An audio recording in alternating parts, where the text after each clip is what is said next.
आज मेरी सुबह हो गई थी 1:30 बजे। मुझे नींद नहीं है, सुबह क्या कहेंगे, सुबह 1:30 थोड़ी बजते हैं, मतलब मुझे नींद नहीं आ रही थी। तो मैंने सोचा थोड़ा पढ़ लिया जाए। फिर नींद भी नहीं आ रही थी और फ़ोन चलाने का कोई मतलब नहीं है, टाइम वेस्ट ही होता, तो मैंने सोचा कुछ पढ़ लिया जाए। तो वैसे मैं मॉर्निंग पर्सन तो नहीं हूँ, मुझसे सुबह थोड़ा कम ही उठा जाता है। रात में तो मैं पढ़ लेती हूँ, मतलब 12 बजे तक तो वैसे भी सोना रहता है, तो मैंने सोचा कि लाओ पढ़ ही लेते हैं, और मैं 3-4 बजे तक तो मैं पढ़ ही लेती हूँ। 3-4 बजे तक तो मैं पढ़ ही लेती हूँ, लेकिन मुझसे मैं सुबह नहीं उठ पाती हूँ, चाहे जो हो जाए। हाँ, ये है कि नाश्ता वगैरह बनाना रहता है, तो वो उठना पड़ता है, वो एक मजबूरी है।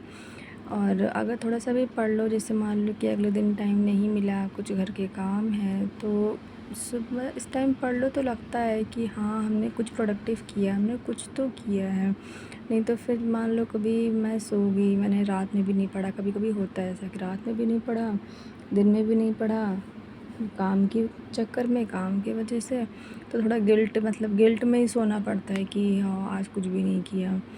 तो लेकिन अच्छा, इस टाइम पढ़ने का ना अपना अलग ही मज़ा रहता है, कोई डिस्टर्बेंस नहीं होता है, कोई जल्दीबाजी नहीं होती है, ये नहीं होता है कि कोई आपको बुला रहा है, कोई काम पेंडिंग है। बस आप बैठ जाओ तो बैठ जाओ, मतलब फिर उठने का मन नहीं करता है। फिर मैं अगर एक बार बैठ गई पढ़ने के लिए, मैं तो घड़ी नहीं देखती हूँ, क्योंकि अगर मैं घड़ी देख लेती हूँ ना एक बार, तो फिर मेरे माइंड में ये रहता है कि अब मुझे नींद आ रही है।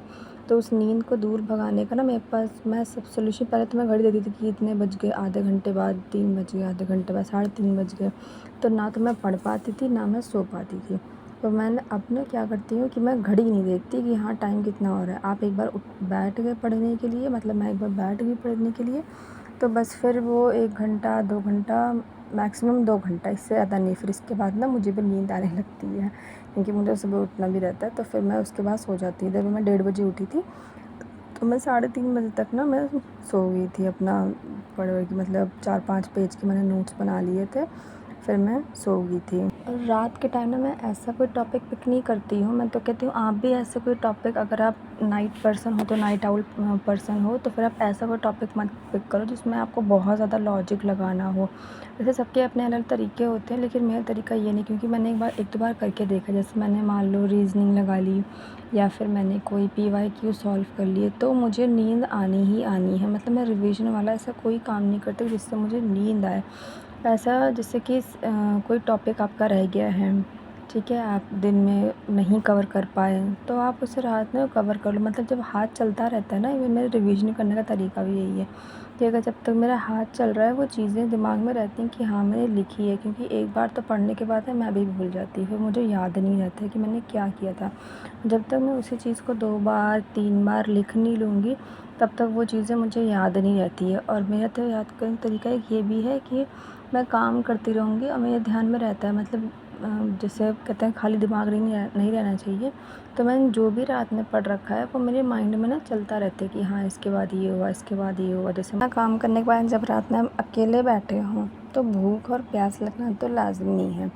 तो पानी तो मैं लेके बैठती हूँ, मतलब बैठी तो 1 गिलास पानी पी लिया, थोड़ा सा काम किया, फिर पानी पी लिया, और फिर कुछ ना कुछ खाने को चाहिए। खाने का मतलब कुछ क्रिस्पी सा चाहिए होता है। तो फिर मेरे घर में, मतलब मेरे लिए भुना चना हो गया, लैया हो गया, और ये भी मिक्सचर ही है पूरा नमकीन का, तो ये मुझे चाहिए, मतलब बहुत स्पाइसी ना हो कि सुबह सुबह पेट ख़राब हो जाए।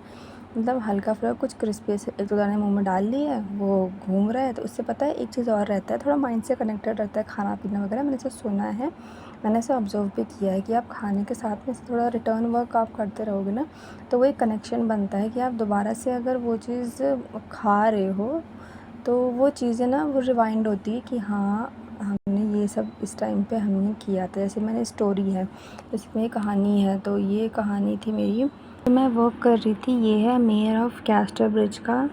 तो इसमें इसकी स्टोरी मतलब मुझे याद हो गई है। ऐसे इसके सिर्फ जो कैरेक्टर्स होते हैं, इनके नेम थोड़े कन्फ्यूज़ हो जाती हूँ, लेकिन एक बार देख लो तो याद हो जाती है। सर ऐसे स्टोरी है कि माइकल हेंचोर्ड था, उसकी वाइफ सुज़ैन थी, बट माइकल थोड़ा गैम्बलिंग में था, और ड्रिंक बहुत करता था, तो इसी वजह से उसने अपनी वाइफ और अपनी 3 साल की बेटी को ना बेच दिया था। लेकिन मतलब उनको भी गैम्बलिंग में लगा दी, जिसकी वजह से वो उन दोनों को हार गया था, ठीक है। उसको हारने के बाद में उनको किसी ने, एक सेलर था, सिलक नाम नहीं याद आ रहा मुझे, एक सेलर था, उसने उनको ख़रीद लिया।